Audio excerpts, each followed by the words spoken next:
Kolumbai. Tu čia man padedi rašyt? Ką? Bergolijo mielą širdingumą ir meilę neturtingiesiems puikiai rodo didžiojo ketvirtadienio kojų plovimo tradicija. Buenos Airių vargingųjų lankymas. Tai geraširdiškumo, meilės, nuolankumo gestas, Kita kurį ateis. popiežius Pranciškus rodė visus tuos metus.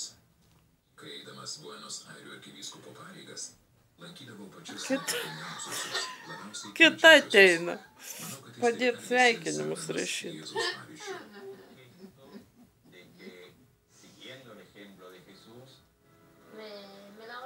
Jis plovė man kojas. Tai buvo labai jaudinamas ir gražus, mane labai sukrėtęs momentas.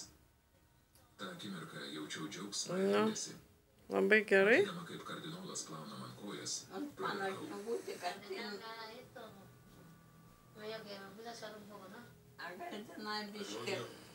Stovėjo mano masis knygutė, stovėjo netoli valerijonų. Ryžtingas ir žinojo, kaip užmegzti ryšį su įvairiausiais žmonėmis. Tai jau visų laikų bruožas. Asmeniniai ryšiai, puikiai atmintis ir didelis pasitikėjimas savo užrašų knygute.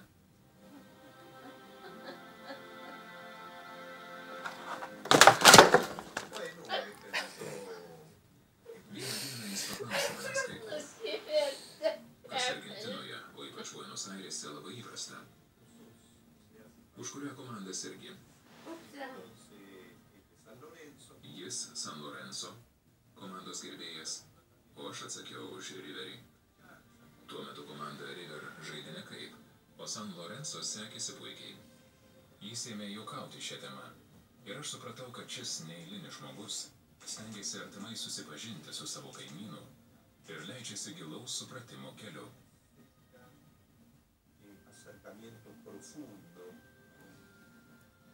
Kardinolo Bergolijo ir rabino Skorko susitikimų rezultatas bestseleriu tapusi jų dviejų knyga